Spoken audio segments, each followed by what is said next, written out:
Hey everybody, happy Friday, happy Good Friday for those who celebrate. Really excited for this conversation on building trust in our telecom network, something we've lost over the years with robocalling. Alex from YouMail, how are you? Good, good. Thanks for having me on your show, Evan. Well, thanks for being here and really a fascinating discussion, not just as a consumer. We've all seen the scourge of robocalls, but also from an enterprise and business perspective. Before we dive in, maybe introduce yourself and your mission at YouMail. Sure. So I'm Alex Felici. I'm the CEO of YouMail. Our mission at YouMail is to make communicating on the legacy telephone network safe again. And specifically, we try to protect consumers from all of the scam and spam calls and texts that hit them. And we try to help carriers stop originating that, find the customers that are putting all that garbage onto the network and causing problems. Well, you make it sound so straightforward and simple, but of course, there's a lot to that. What was the big idea when you first got started? We've all seen the rise of robocalling over the last number of years, but what tell us about how you originally went to market? So what's really interesting is YouMail used to be a voicemail company, and it had a number of Hmm. neat features, one of which was you could play an out of service greeting to particular numbers. So originally that was designed for, the stalkers or the people you met in a bar you might not want to talk to anymore. But what we discovered over time is the main use case was blocking at the time 800 numbers. And so we realized you don't have a stalker calling you on a toll-free number. That's a company. That's a robocall or an automated call of some kind. And we realized that our users really wanted protection.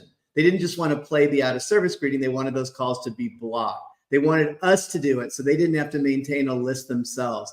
And that's how we sort of accidentally wandered in the space. We realized that because we were a voicemail service, we had huge amounts of audio left by bad guys.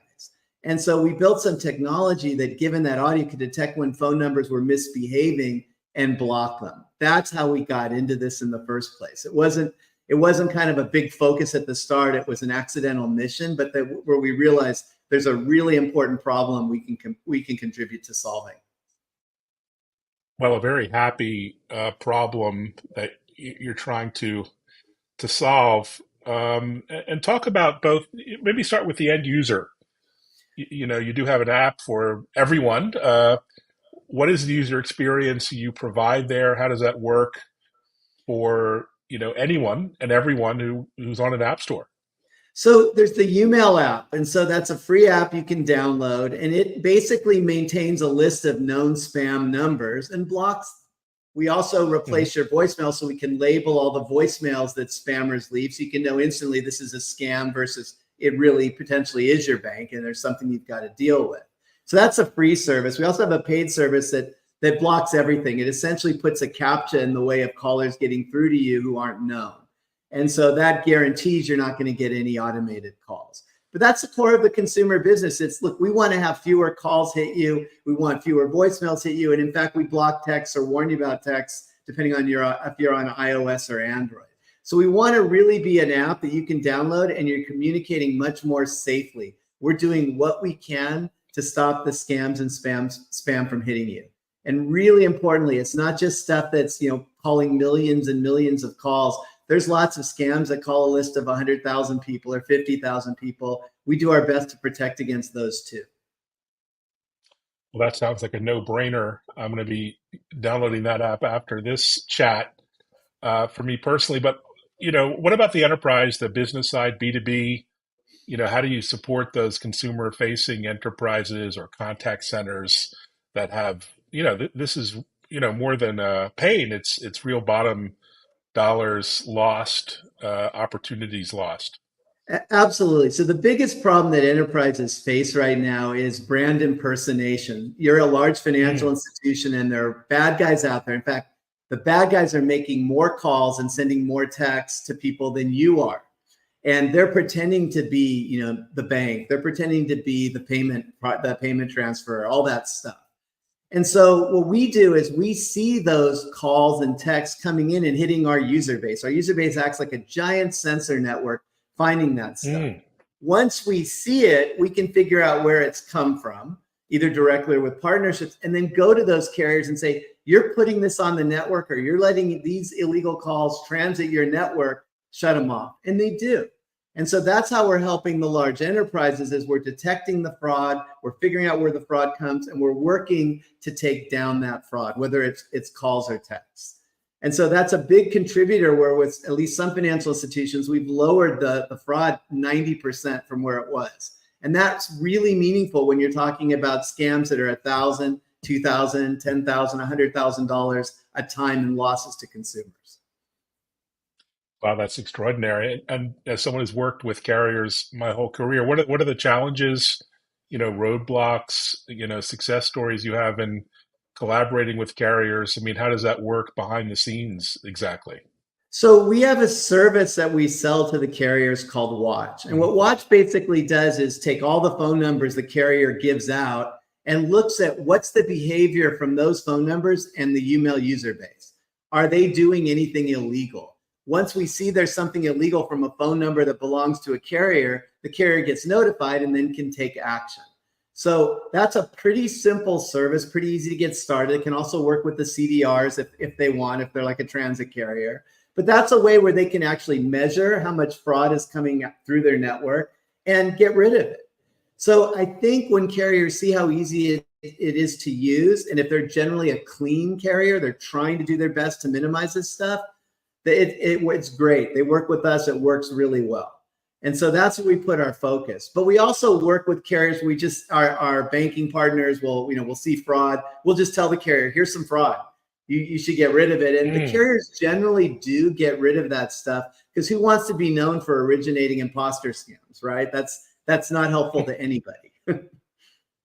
Yeah, to say the least. And when this really peaked as a obvious problem, the FCC and other government agencies got involved pretty aggressively, and yet best efforts weren't enough. Like, I thought this problem would have somehow just been solved some years ago, but that's not happening. What's your take? Well, so my take is that there's been progress. If you look 4 or 5 years ago, I think 2019 in the fall, we were approaching 6 billion robocalls, of which 2 billion I would say are mostly wanted. They were like the real payment reminder from the bank or your doctor's reminder, things you care about, you want to get. And 4 billion were trashy, right? Stuff you don't want, telemarketers, spammers, scammers. If you look at where the world is now, we're getting 4 billion-ish robocalls. So it's down a third overall, but the bad stuff is down by at least half. And more importantly, the pure scams that were 2 billion, 2.5 billion a month, they're down to 300 million, 400 million, 500 million. They're down 80%. So there has been real progress here, but it's in part because the bad guys got better at what they do. It used to be a bad guy could call 100 million phone numbers, right? Make up phone numbers, call people, get through, bother everybody. The FCC and others have been really good with enforcement at stopping those really large scale campaigns. But the bad guys didn't go, well, I'm going to go work at Starbucks. What they did instead is they said, I'm going to target who I go after. So I'm not going to call 100 million people trying to find a particular bank's customers. I'm going to find data on the dark web with customer lists from breaches, and I'm going to call those exact customers. And I'm going to pretend to be the bank with data on those exact customers, and I'm going to get really, really efficient. So I don't make 100 million calls, I make 1 million calls, or I make 100,000 calls, and I do just as much, if not more damage. So it's been great that the kind of the nuisance stuff is going down, and it really is going down. The nefarious stuff is going down in volume, but not in terms of negative impact. So that's the big push now, is protect people. And one of the things that's happened is you get fewer robocalls. You might actually just answer a call. Well, I haven't gotten a robocall for a while. I'm going to pick it up. That's the scammer getting through. Or take live voicemail. Live voicemail is a scammer's best friend. The scammer calls. They just start their automated message saying that there's a $1,200 iPhone on Amazon. You need to press 1 to fix the transaction. Sure enough, people do. And so there's things that have been done that have actually made them more efficient. So they don't need to call a ton of people. They can focus on a narrower niche or have just more effective calls for the ones they make.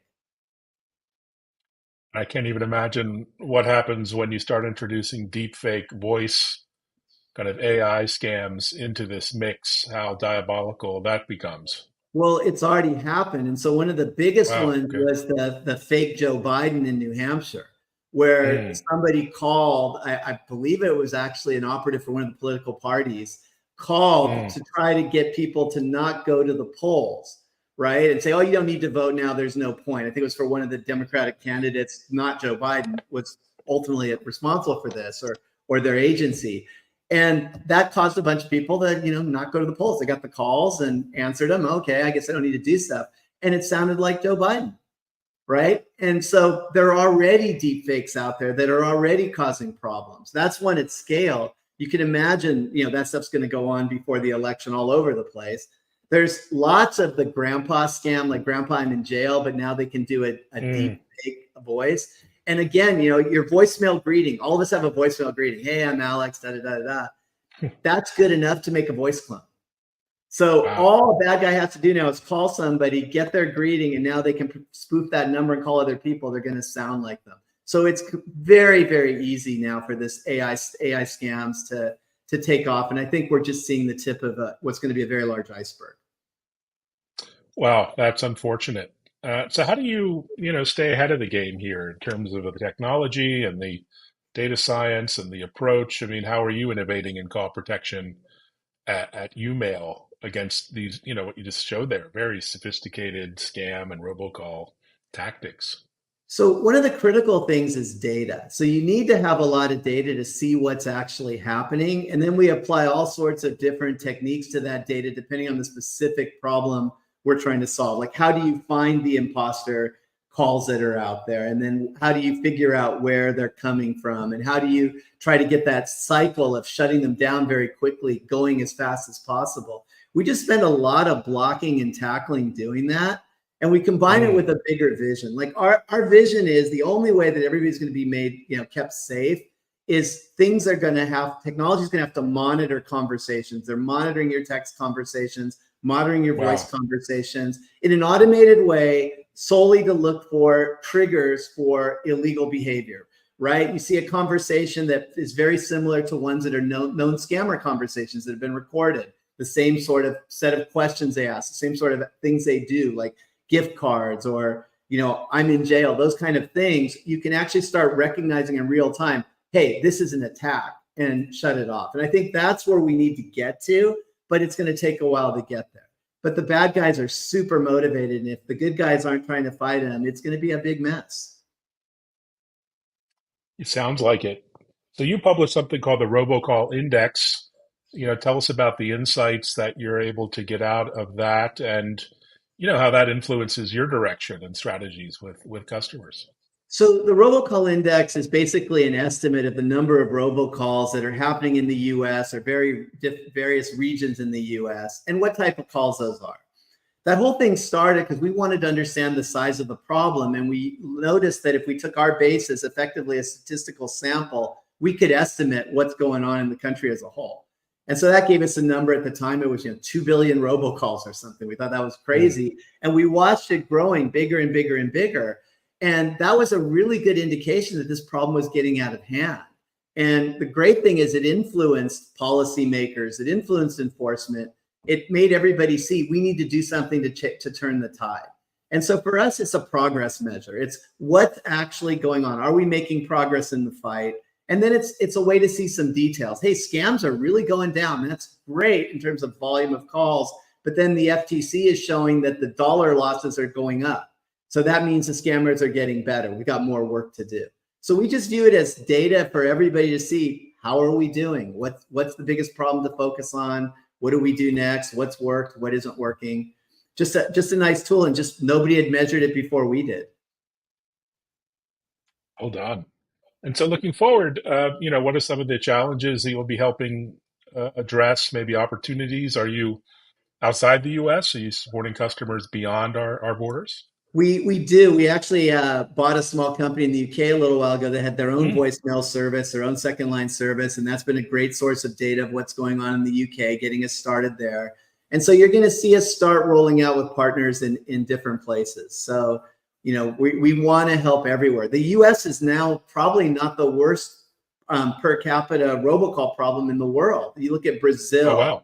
you look at Spain, there's plenty of places that have huge volumes of scam calls and texts. And so, there's no reason we should only be in the US. It was a great place to get started, but our technology works everywhere. The biggest challenge is just getting basic consumers using us so we're collecting the really valuable data that enables us to go work with carriers to shut things down and block phone numbers for consumers. Well done. So we're, in the busy season out there, lots of events, meetups, trade shows. What are you looking forward to the next few months? Any travel personally, professionally, out in the Well, my market? wife is from Hawaii, so I'm forced to go to Hawaii frequently for Oh, family, which, that's a tough one. Yeah. that's a tough one. But I am looking forward to ITW in Washington, D.C. in May. That's where all the Hmm. carriers go. And that's a really great opportunity for the carriers and us to get together and see what we can do for them.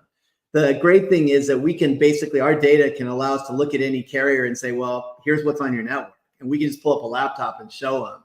And that's Wow. pretty motivating for folks to say, maybe I should work with YouMail and do something here. It looks, or, hey, I'm really clean. And we're like, yep, you're really clean. You don't need us. Great news. Yeah, it's a great event, great opportunity. I forgot that was just around the corner. So, yeah, maybe I'll be there. Look forward to catching up on the news and all the insights. And congratulations on your success helping so many people and customers with this challenge. Thanks, Alex. Have a great weekend and holiday. Thank you, Evan. It's great being on your show. Likewise. Take care, everyone, and check out YouMail. I will actually after this call. Okay. Thank you.